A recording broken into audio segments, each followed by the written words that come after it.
Have you ever been to a restaurant where you ordered a meal and you thought to yourself that, oh my god, this is the most disgusting, awful thing I've ever had to eat? But you kind of force yourself to eat it because you already paid for it. Or let's say you bought a gym membership for a year. You spent, I don't know, $300 on it, and you only ever went to the gym like 2 or 3 times in the year. And you start to think whether or not should I cancel this subscription.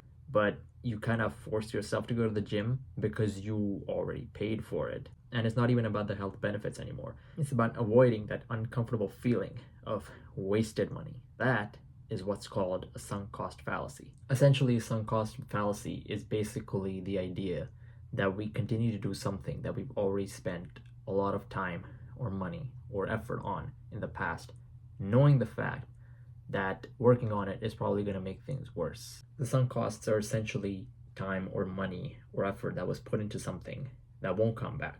That $300 you spend on a gym membership isn't going to magically come back, regardless of whether you hit the gym or not. Which is why these sunk costs should always be ignored, especially from a business perspective.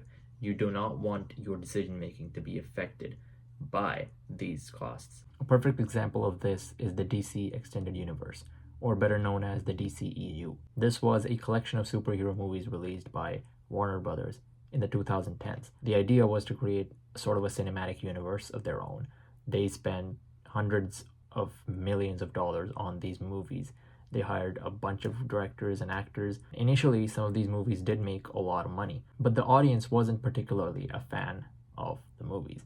They weren't that invested into these movies. The tone was off, there wasn't enough creativity, and future prospects and long-term stability was under question. Warner Brothers, knowing the fact that investing more resources into this project is probably going to make things worse, they continued to do so because they already had paid off a bunch of directors and actors. It was their sunk cost fallacy. They kept going and making these movies, which didn't exactly fix the problem. It just made things even worse. They did cancel the project in the 2020s.